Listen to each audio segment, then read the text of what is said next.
So, imagine you and a coworker just left the exact same completely chaotic meeting. Oh, we've all been there. Right, you walk out and you're thinking, okay, the company is doomed, everything is falling apart, I need to update my resume tonight.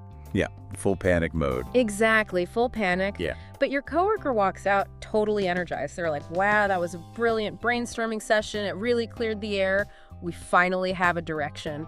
It is wild how often that happens. It really is. I mean, it's the exact same room, the exact same words spoken, but it's two entirely different realities. Have you ever noticed that? How two people can live through the exact same event but walk away with completely different understandings of what just happened. Yeah, and it's not just a minor difference in perspective, it's a completely different emotional reality. Exactly.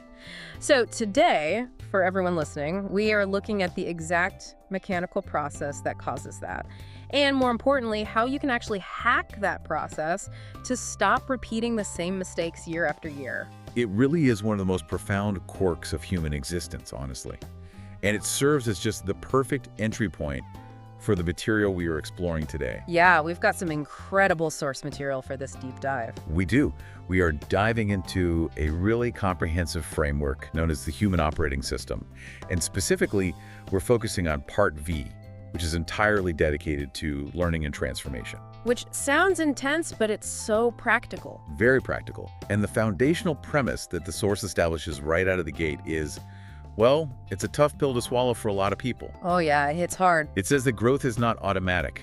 Time alone does not make us wiser. Yeah, that part really stuck with me. Right, because you could have 10 years of experience, or this is the track, you can have 1 year of experience repeated 10 times. Wow. 1 year repeated 10 times.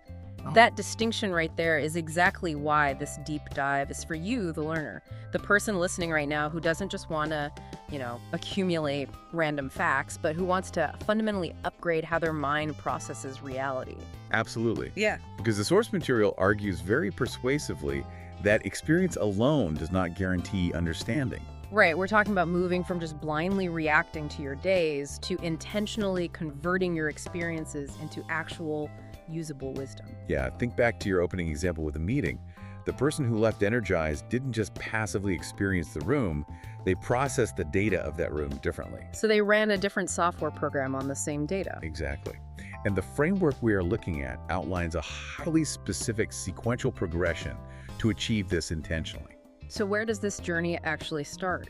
It moves from how we observe the physical world to how we reflect on those observations, how we architect and organize that reflection, and ultimately how we arrive at what the text calls profound wisdom and expanded awareness. Okay, let's unpack this, because if we want to transform our lives, we have to start with the immediate present. We have to. The present is all we have. Right. We have to understand how we are processing what is happening to us right now in this very second. The text actually refers to experience as the raw material of transformation. It does. It's the building block. But it draws a very hard line between quote-unquote reality and experience, doesn't it? It really does. And this is where we have to fundamentally separate objective reality from personal interpretation. That's just harder than it sounds. Oh, it's incredibly hard.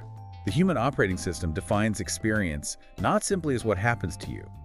Rather, experience is what happens plus how you interpret it. Okay, so what happens plus the interpretation? Yes, it is the active interaction between raw reality and your conscious awareness. And that happens through perception, action, emotion, and reflection.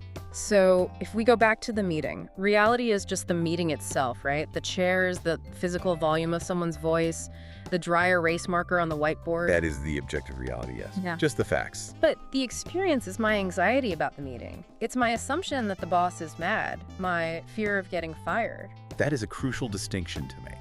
And to process that subjective experience, the framework introduces the first of several structural models.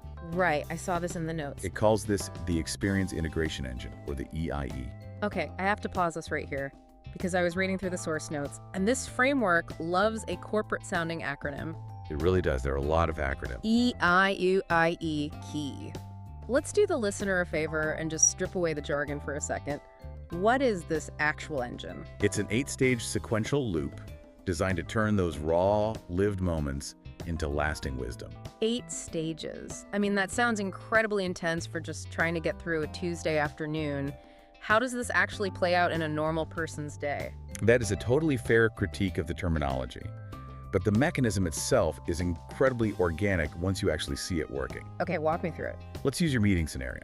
It starts with stage 1, which is encounter. This is just engaging with reality. You are sitting in the room. Just physically being there. Right, but the framework emphasizes doing so while remaining actively open, rather than assuming you already know how the meeting is going to end. Which is hard, because usually I walk into a meeting with my guard already up. I already think I know what's going to happen. Most of us do, which is why we get stuck.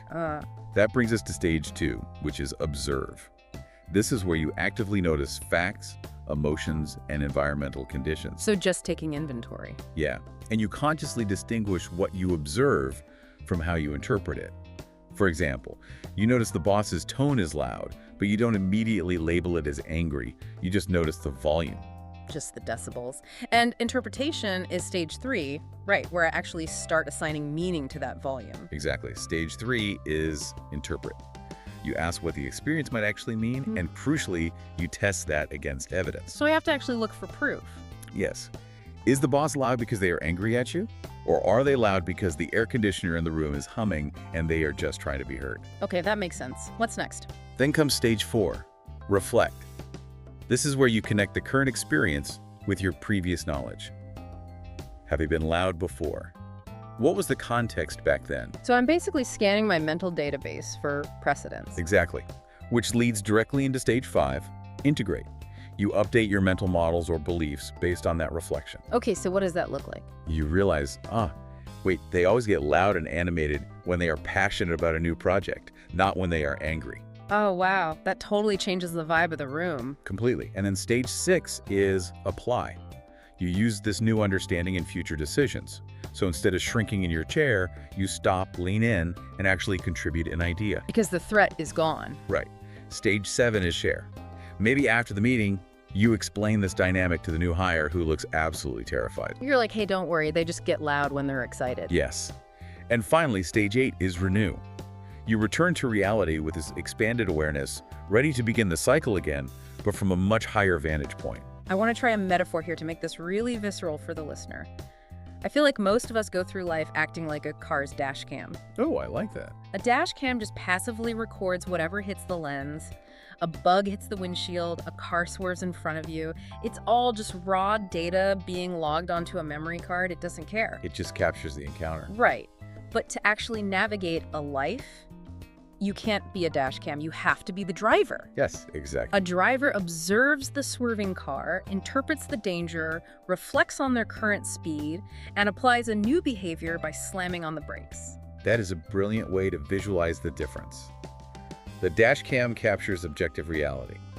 The driver creates the experience. Right, the driver is actively involved. And to become a highly skilled driver, the text outlines 3 modes of observation that we really need to constantly toggle between. Okay, what are the 3 modes? Mode 1 is external observation. This is noticing the physical world, the tangible facts, the visible patterns. So that's the bug on the windshield, the words on the whiteboard. Exactly. Mode 2 is internal observation. This is turning the lens inward to observe your own thoughts, emotions, motivations, and physiological reactions. Check in your own dashboard. Yes. Why did your chest get tight when that car swerved? Why did you feel instantly defensive when a coworker suggested a different marketing strategy? So you're looking for the root cause of the reaction. Right. What underlying insecurity or belief triggered that spike in adrenaline? But that requires stepping outside of yourself for a second. You aren't just feeling the emotion, you are watching yourself feel the emotion. Which takes a lot of practice. And then what about the third mode? Yeah, what's mode 3? Mode 3 is transcendent observation. This is where the framework gets pretty philosophical. Oh, interesting. It asks you to reflect on life through the lens of your highest values, your ultimate purpose, or, your relationship with God or the universe. That's a big jump from a Tuesday afternoon meeting. It is. It asks, what broader truth is this mundane experience revealing?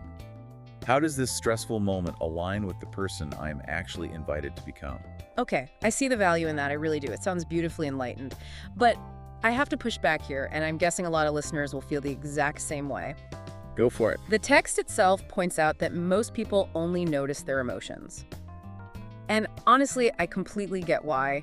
How on earth are you supposed to observe this entire chain, reality, perception, thought, emotion, meaning, response, when you are in the heat of a highly stressful moment. It sounds impossible. Right. When my boss sends me a passive-aggressive email at 4:55 p.m. on a Friday, I am not doing an 8-stage integration cycle. No, you're definitely not. I am not doing transcendent observation. I am just mad. My heart rate is up. I'm typing a furious draft I hopefully won't send. The biology completely takes over. What's fascinating here is how the source material actually anticipates exactly that very human reaction. Oh, it knows we're going to freak out. Yes, it fully acknowledges that emotions are loud, physiological, and immediate. It doesn't expect you to be a robot. Well, that's a relief. So to counter this biological hijacking, it introduces a concept called the observer. The observer. Okay, what is that? The goal isn't to perfectly analyze all 8 stages while your boss's email is sitting in your inbox. The goal is to cultivate a mental entity, an internal observer, that wakes up during the experience. During it, not after. Right. Rather than 3 days later when you were arguing with yourself in the shower. Oh man, the shower arguments are the worst. Wake Yeah. up the observer. Okay, but how? What does that look like in practice at 4:55 p.m.? It is triggered by asking 2 very grounding, immediate questions in the heat of the moment. Just 2 questions. 2. Question 1, what is actually happening? And question 2, what assumptions am I making? Okay, let me try this. So let's play out your scenario. The 4:55 p.m. email arrives, your chest tightens, you wake up the observer and ask, what is actually happening? Well, what's actually happening is that pixels are illuminating on a screen. Words have been delivered to my inbox. That is the objective dashcam reality. Perfect. And then the second question, what assumptions are you making? I mean, I'm assuming the email is intentionally passive-aggressive. I'm assuming they waited until 4:55 to ruin my weekend on purpose. They had it out for you. I am assuming this means my boss doesn't respect my time or the work I put in this entire week. Do you see how clarifying that is? By separating the objective reality from the narrative you are rapidly writing in your head, you create a tiny gap of space. And in that gap. In that gap, you reclaim your agency. The source views human experience not as a straight timeline where events just happen to you and then fade away, but as a continuous loop. So it feeds back into itself. Yes, observation leads to understanding. Understanding changes your identity. And here is the truly critical part. Your new identity fundamentally changes your future observation. I think I follow. It's like a self-reinforcing feedback loop. Exactly. If I interpret every late email as a personal attack, my identity shifts. I become a defensive, embittered employee, Right. and defensive people are biologically primed to observe more threats. So I'll start seeing attacks everywhere. Yes, you build a reality made of threats. But if I use this observer technique, I can interrupt that loop before it hardwires my brain. You don't just interrupt the loop, you actually elevate it. You make the loop work for your growth rather than your detriment. This is so powerful. You start seeing the 4:55 email not as an attack, but perhaps as a sign that your boss is incredibly overwhelmed and disorganized. Which changes my response from anger to, like, boundary-setting compassion. Precisely.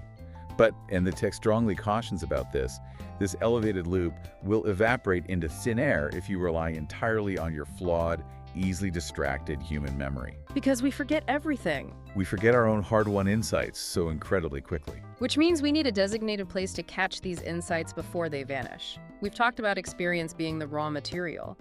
If experience is the muddy water of daily life, we can't just drink it straight. No, it's too chaotic. We need a way to filter it. Yeah. That brings us to the source's radical redefinition of journaling. Yes. The framework introduces the Reflection Intelligence Engine. Another acronym. Another one.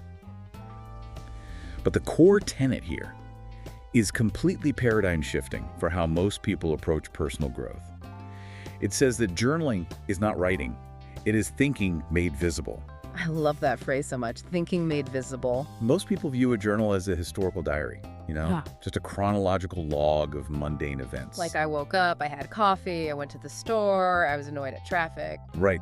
The human operating system argues that reflection is the actual processor of your life, and journaling is merely the external memory drive. So writing comes after the processing. Writing comes after understanding has begun.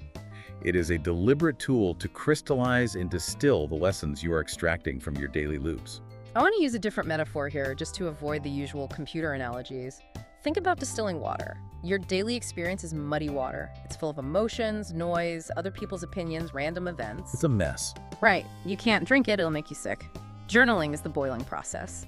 You apply the heat of reflection, the water turns to vapor, it leaves all the dirt and the emotional mud behind in the pan, and it catches the pure, drinkable condensation, the actual wisdom, in a separate glass. That is an excellent way to conceptualize it. Yeah. It really captures the essence. And to build that distillation system, the text provides 5 reflection questions that every meaningful experience should be forced to answer. Okay, what are the 5 questions? Number 1, what happened? Number 2, why did it happen? Number 3, what did I learn? Okay, those are pretty standard. But then it gets deeper. Number 4, what will I change? And number 5, how does this help me become the person I want to become?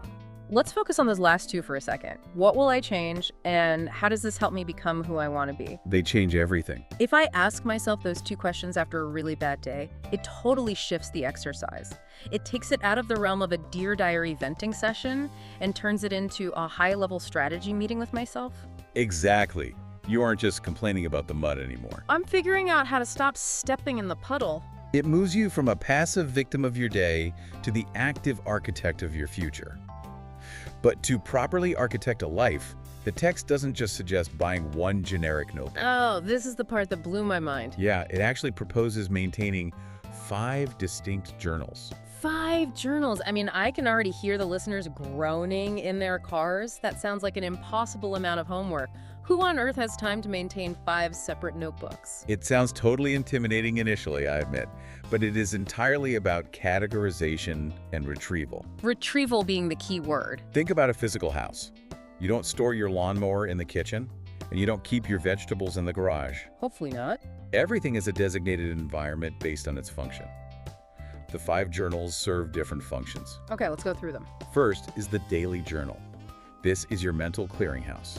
It's for capturing everyday experiences, immediate emotions, and daily intentions. So it's where you process the 4:55 p.m. email. Yes, exactly. It's the messy draft. Okay, so that's the daily mud clearing. What's next?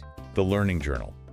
This is specifically reserved for recording insights from external sources. Ideas from books you read, podcasts you listen to, courses you take, or deep conversations you have. Because you don't want those getting lost. Right, you don't want those profound ideas getting buried between your grocery lists and your daily frustrations. Makes total sense. Third is the purpose journal. This is a higher level space reserved for reflecting on your overarching mission, your long-term vision, and your core values. You might only write in this one once a month. That makes sense. You need a place to look at the horizon, not just your shoes. Fourth is the project journal. This is utilized to document milestones, strategic pivots, and obstacles in your specific endeavors or businesses. Kind of like a captain's log for your projects. Exactly.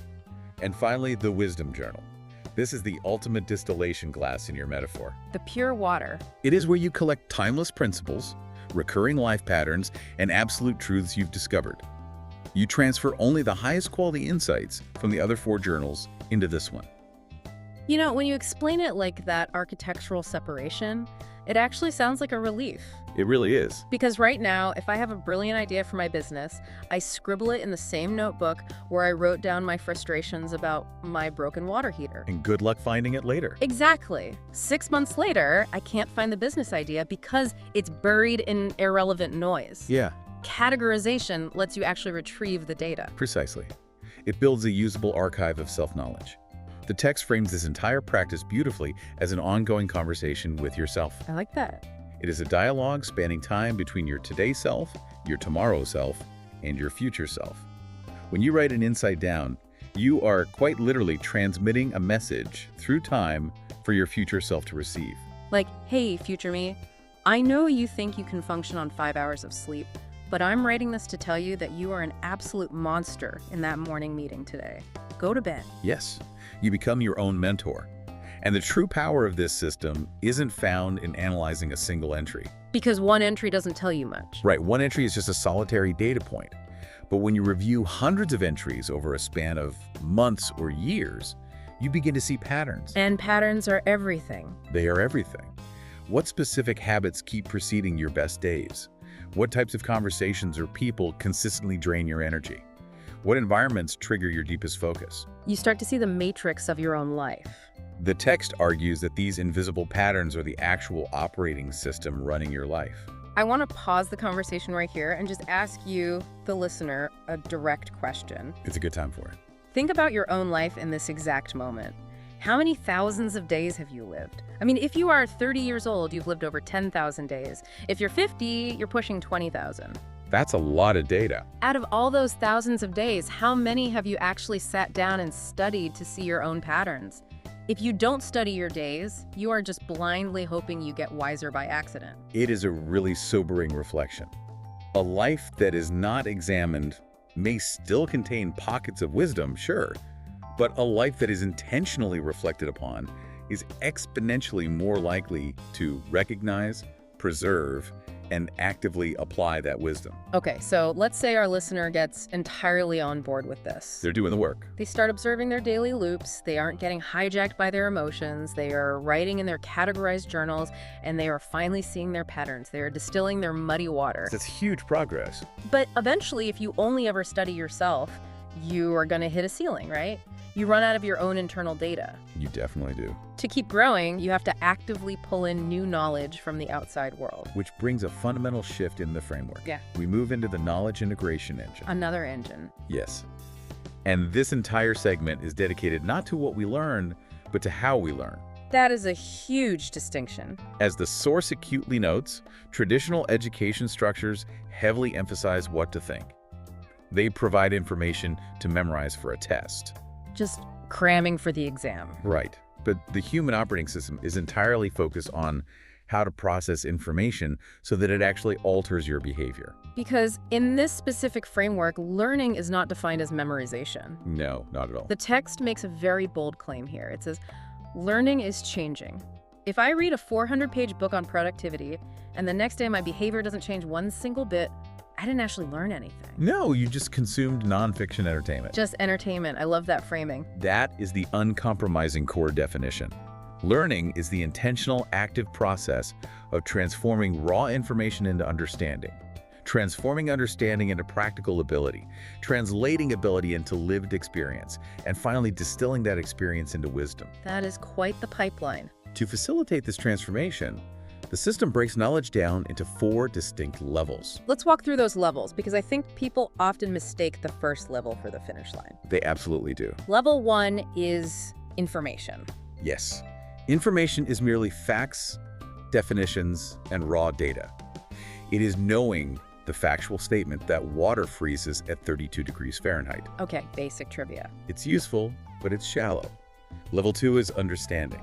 This is grasping the underlying mechanisms and relationships. So how does that look with the water example? It's knowing why the molecular structure of water expands when it freezes, causing pipes to burst. So you move from knowing a fact to knowing a mechanism. Exactly. You see how the parts interact. Then level 3 is application. This is where theory meets reality. Action time. Yes. It is using your understanding to actively solve a problem.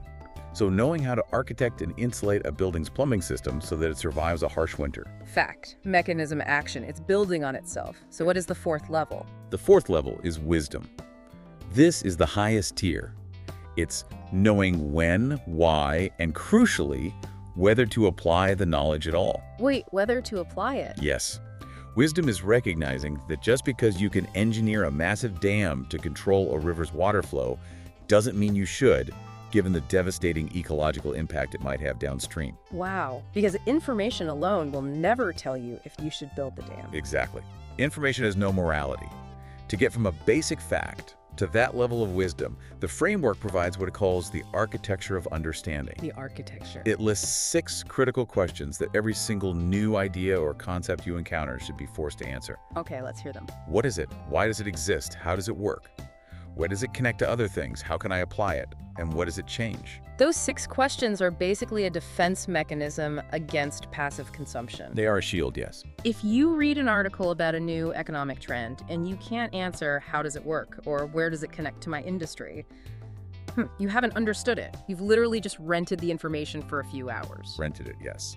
To truly pressure test whether you've achieved understanding, the text heavily leans on the Feynman principle. Okay, I want to bring up some pushback here. I figured you might. The Feynman principle, named after the famous physicist Richard Feynman, basically states that if you can't explain a concept simply enough for a 12-year-old to understand, you don't actually understand it yourself. That's the classic definition, yes. But I've always struggled with this.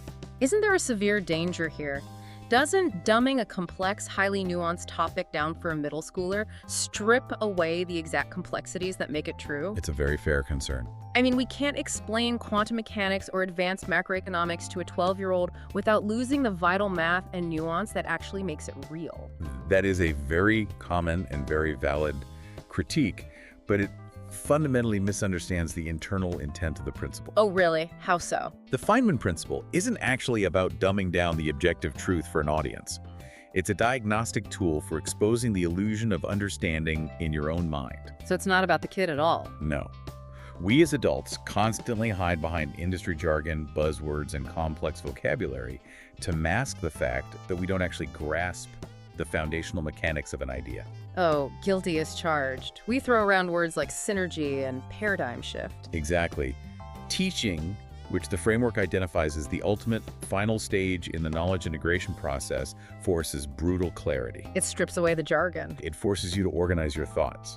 If you can't find a simple, relatable analogy for a complex topic, it doesn't mean the topic is too smart for an analogy. It means your internal mental model is incomplete. Wow, that shifts the perspective entirely. So it's an audit of my own comprehension. Precisely. If I use a big word and the imaginary 12-year-old asks, what does that mean? And I just freeze. It means I've been using a word I don't truly grasp. Teaching exposes the gaps in your own foundation. And teaching is just one pathway to integration. To demonstrate how multidimensional true learning actually is, the source outlines 9 forms of learning. 9 forms. We usually only think of 1 or 2. Exactly. We think learning only happens conceptually, by reading books or attending lectures. But the framework emphasizes experiential learning, learning by doing and failing. It highlights observational learning. Let's drill into that for a second. How is observational learning different from just watching a lecture? Observational learning is about modeling behavior, often unconsciously. It's what happens when a junior associate sits in on a high-stakes negotiation with a master negotiator. So they aren't just taking notes on the contract terms. Right. The junior isn't just listening to the words spoken.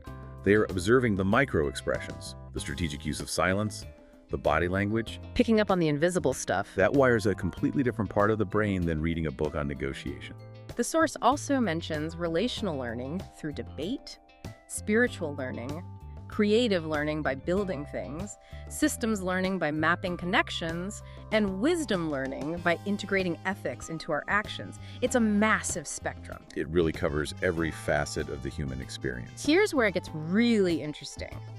Because if a listener actually does this, if they utilize all 9 forms of learning and they constantly run facts through those 6 questions of understanding, they're going to be pulling a massive, unprecedented amount of new knowledge into their brain. An overwhelming amount, honestly. And if you aren't careful, that brilliantly acquired knowledge is going to create absolute chaos. It becomes a hoarder's house of isolated facts. A hoarder's house, yeah. You have stacks of brilliant ideas blocking the mental hallways, but you can't find anything when you actually need it. Exactly. You need a designated structural place to put it all, which transitions us perfectly into the next major phase of the source material, architectural mind design. This is where it gets highly structural. We have to actively structure our knowledge and our memory, or else we just lose it all. This is where the personal knowledge architecture comes into play. The text makes a defining claim. Knowledge is not valuable simply because it exists in your head. It only becomes valuable when it is organized and retrievable. Right, going back to the retrieval problem. To build this internal library, it defines 7 layers of knowledge architecture. Let's map those layers out to give people a sense of the vertical scale we are talking about. Layer 1 is data. These are your raw individual observations. Layer 2 is information data that has been organized into structured facts. Layer 3 is knowledge information applied to specific contexts. So it's building up block by block. Layer 4 is models frameworks that explain how multiple pieces of knowledge interact. Layer 5 is systems networks of interconnected models working together. That's getting pretty advanced. Layer 6 is wisdom, the sound judgment to navigate those systems. And the peak, Layer 7, is legacy, the ability to pass this entire structured understanding to future generations. Let's make this tangible. A novice mind, someone who hasn't built this architecture, is like a messy, physical filing cabinet. Completely disorganized. You learn a new fact, you write it on a piece of paper, you throw it in a random folder, and you just blindly hope you stumble across it again someday. But an expert mind is structured like the internet itself. Exactly. It's network. It's a knowledge network. Every idea contains dynamic hyperlinks to other ideas. Yes, the hyperlinked mind is the goal. The text uses the example of studying a topic like nutrition. Okay, how does that work? In a filing cabinet mind, nutrition sits completely isolated in a single folder. But in a network, architectural mind, a fact about nutrition contains a hyperlink to biology, Which links to cellular health. which links to daily energy levels, which links to workplace productivity, which ultimately links back to your overarching life purpose. The knowledge doesn't sit alone. It becomes a node in an interconnected web. Everything touches everything else. Okay, I love the theory of a hyperlinked mind. I really do. But how do we actually remember all those complex connections? Because human memory is faulty. Frankly, my memory is terrible. I forget where I put my keys, let alone how cellular biology links to my life purpose. This challenge introduces the cognitive architecture engine. And the very first thing the framework requires us to unlearn is our fundamental misunderstanding of what memory actually is. Wait, we misunderstand memory. Entirely. Most people believe memory is like a digital warehouse where you store a video file. When you want to remember something, you just go to the warehouse, find the file, and press play. That's not how it works. Not at all. Memory is not a recording device. It is a reconstruction system. A reconstruction system, what does that mean? Every single time you remember something, your brain is actively rebuilding the experience from scratch in real time.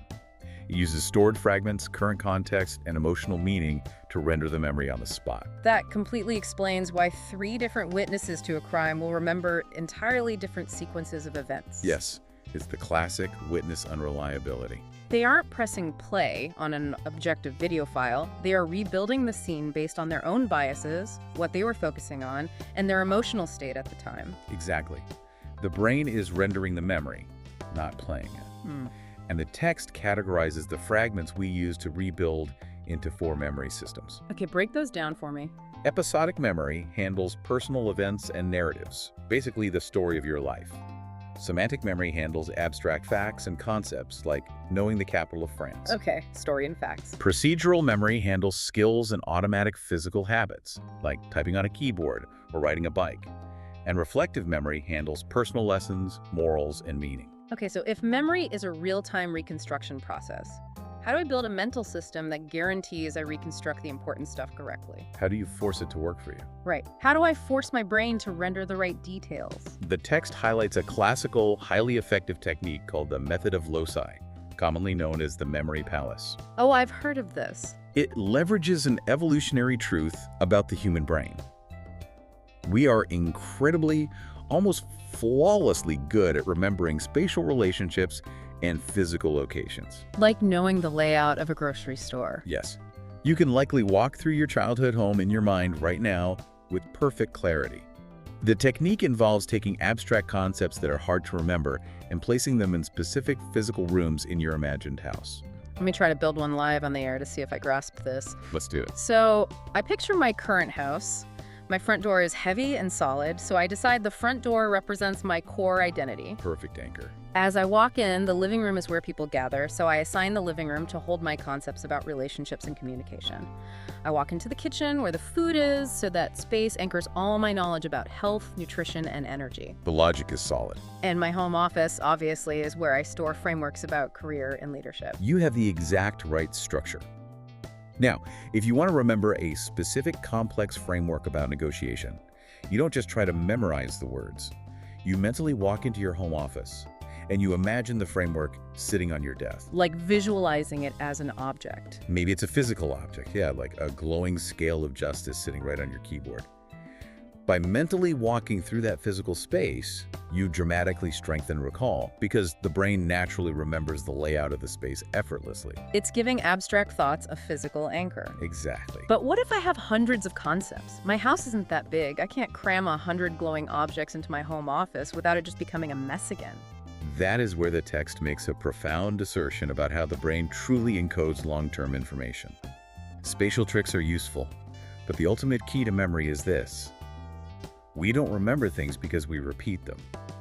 We remember them because they matter, Because they matter. meaning creates infinitely stronger encoding than rote repetition.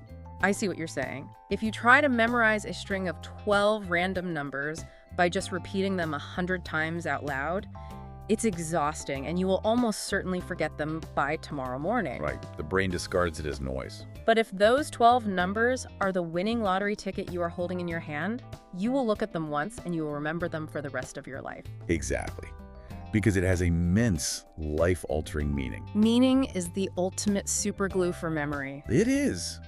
When you learn something new, if you want to ensure you remember it, you have to immediately attach it to meaning by asking, why does this matter to me? How does this connect to my actual life? Right. How does this connect to my current struggles? What real-world problem does this solve for my family? The richer the meaning and the deeper the emotional connections, the stronger the memory is encoded. So let's zoom out and look at the unbelievable machine we've built so far in this deep dive. It's quite the system. We are observing reality without getting hijacked by our primal emotions. We are journaling and reflecting to distill the mud into pure patterns. We are actively pulling in outside knowledge and running it through the architecture of understanding. Step by step. And we've organized all of this into an interconnected, hyperlinked memory palace anchored by deep meaning. I mean, we are incredibly smart now. We have built highly efficient, optimized mental machines. We've built an incredible cognitive engine. But being highly intelligent and efficient is not the same as being wise. I see a glaring gap here. What's the gap? We've built this incredibly smart brain, but I know a lot of billionaires with perfectly optimized habits, incredible memories, and hyper-efficient routines who are absolutely miserable. Oh, They absolutely. make an absolute mess of their personal lives. How do we convert all this cognitive architecture into a life well lived? This is where the framework reaches its ultimate pinnacle, the wisdom integration engine. The final engine. Everything we've discussed up to this point, knowledge acquisition, memory structure, learning loops, fundamentally answers the question, what is true? Finding the facts. But wisdom is an entirely different domain. Wisdom answers the question, what is the right thing to do? The text has a very specific definition for wisdom. It defines it as knowing how, when, where, why, and whether to act. It's the successful integration of truth, love, understanding, experience, and purpose. And achieving that integration requires immense discernment. One of the most profound and challenging points in this section is the delicate balance between truth and compassion. Those two always seem at odds. They often are. The text states unequivocally that truth without compassion can become incredibly harsh and destructive. Using truth as a weapon. Exactly. But compassion without truth can become enabling and deeply delusional. Wisdom is the exceedingly rare ability to hold both together simultaneously. That is so difficult in practice. I mean, think about a scenario where you have a close friend who is engaging in toxic, self-destructive behavior. A very common, difficult situation. If you just hit them with the cold, hard truth without any compassion, like you are ruining your life and you're a mess, you just crush them. They get defensive and you lose the relationship entirely. The truth alienated them. Right. But if you swing to the other extreme and you just show pure compassion and endless support without ever speaking the hard truth, you are actively enabling their self-destruction. You are part of the problem. You're loving them into ruin.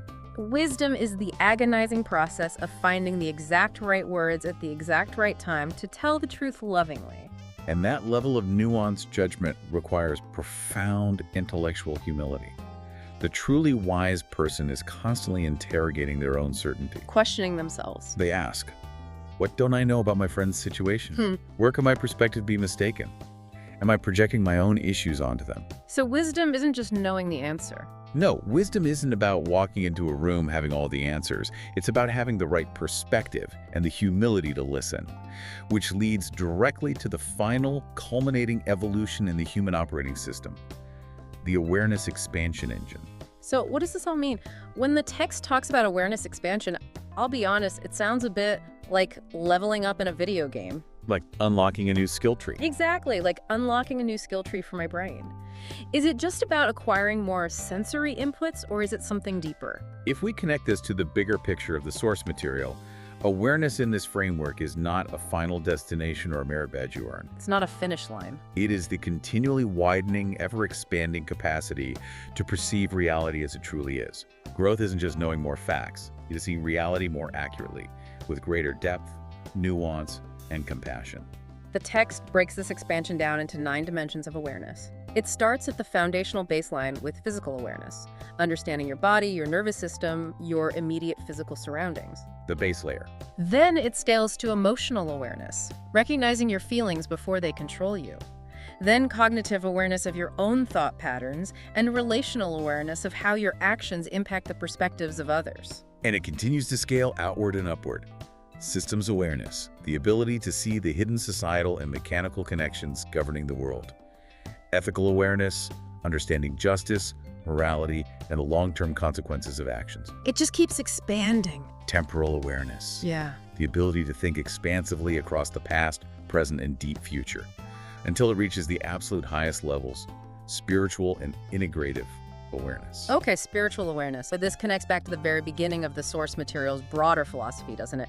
The text mentions terms like the Akashic Records and universal information. It does, yeah. Can we do an ELI 5 on that? Explain it like I'm 5? Are we talking about a metaphysical library floating in space? It's a great question because those terms can sound highly esoteric to a lot of people.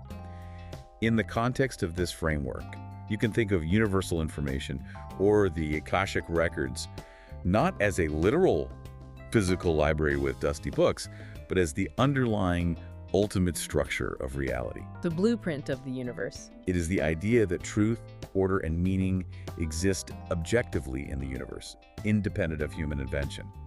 Throughout this framework, God, or the Creator, is viewed as the ultimate source of that truth. Okay, so how does that tie into awareness? Expanding your spiritual awareness means recognizing that you are not the center of the universe, but rather a participant in a much grander, pre-existing design. It's shifting from seeing yourself as the author of truth to seeing yourself as a student of it. Precisely.